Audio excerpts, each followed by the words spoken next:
కానీ ఎప్పుడు మోసం చేయలేవు అని అద్భుతమైన విజయాన్ని చూపించి కార్యకర్తలు దుబ్బాక అంటే మా గులాబీ పార్టీ అడ్డా అని చెప్పి మరొకసారి చూపించారు. తెలంగాణ ఉద్యమంలో కూడా సతీష్ అన్నాడు ఏమనుకోవద్దని అనుకునేది లేదు.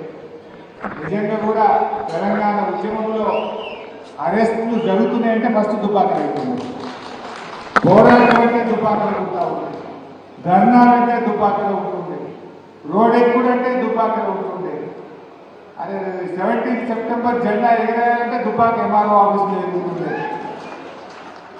ధర్నాలకు పోరాటాలకు తెలంగాణ ఉద్యమానికి పుట్టిన ఇల్లు మన దుబ్బాక గడ్డ. అదేదో దురదృష్టవశాత్తు ఒక్కసారి మిస్ అయింది కానీ తిరిగి మళ్ళీ ఒకసారి బీఆర్ఎస్ పార్టీ కంచు కోట ఈ దుబ్బాక కృషి చేస్తారు. ఈ విజయం ముమ్మాటికి మా బీఆర్ఎస్ సైనికులది, మా ఉద్యమకారులని చెప్పి మనం చెప్తాము. నిజంగా మీకు నేను ఎంత చేసినా మీరు రుణం తీసుకోలేదు. మా గౌరవాన్ని నిలబెట్టారు. పోయినసారి నేను చాలా బాధపడ్డా, అయ్యో పోయింది అని. ఒక 6 నెలల దాకా నా మనసులోకి ఇలా బాధ పోలేదు. కానీ దాని వడ్డీతో సహా చెల్లించి 54,000 మెజార్టీ ఇచ్చిండ్రు. నిజంగా నాకు బిర్యానీ తినిపించినంత సంతోషం కనిపించింది. ఒక దశలో నాకు కూడా ప్రభాకరణ మీద కత్తిపోటైనప్పుడు చాలా భయపడ్డాను. ఒక నిజం చెప్తాను తీయాలి, మరి ప్రభాకరణ ఏమనుకుంటున్నాను తెలియదు కానీ కత్తిపోటు జరిగినాక తెల్లారిపోయినా ఆయన బాగా నొప్పిలో ఉన్నట్టు మాట్లాడలేదు. నేను ఆయన చేయకుండా మీటింగ్కి వచ్చిన 2వ రోజు మళ్ళీ పోయినా మాట్లాడదామని. అంటే అప్పటిదాకా నాకు ఏందో తెలియదు, అన్న ఏం ఆలోచించిందో, ఎలక్షన్ వ్యవహారం ఏందో, ఆయన ఎట్లా నడుపుతా అన్నాడో, ఏం మాటించిండో నాకు ఏం తెలియదు. ఆయన కావాలి ఎలక్షన్ నెత్తి మీదకి వచ్చినాయి, నామినేషన్లు పడుతూనే ఉన్నాయి. ఏం చెప్పాలో నాకు సమస్య అయితే 2వ రోజు పోతే అంటాడు అన్న నేను పోటీ చేయాలి. ఎందుకే అన్న ఏం రాజకీయాలన్నా నేను ఎవరికైనా సీమ కన్నా హాని చేసిందా, నేనేమన్నా తప్పు చేసిందా, ఎవరిని పల్లెత్తు మాటన్నా ఇదే కత్తిపోటన్నా ఏమైనా అంత మంచిగా అనిపిస్తలేదు రాజకీయాలు. అంటే నేను ధైర్యం చెప్పి అన్న నీలాంటి మంచి దుబ్బాకలు కావాలి, నీలాంటి మంచి వాళ్ళు ప్రజలకు ఉండాలి, నువ్వేం భయపడకు, నేను బాధ్యత తీసుకుంటా, అవసరమైతే సిద్దిపేట ఇచ్చిపెట్టి దుబ్బాకలు కూర్చుంటా, నువ్వు ధైర్యంగా ఉండుకోని చెప్పినందుకు అంటే ఒక్కరోజు టైం చేయని ఆలోచించుకుంటాను. మీరందరూ ఫోన్ కొట్టే నాకు ఏం చెప్పాలో వెళ్తలేదు, మీకు ఏం చెప్పాలో తెలియదు, ఆయన ఏమవుతారు.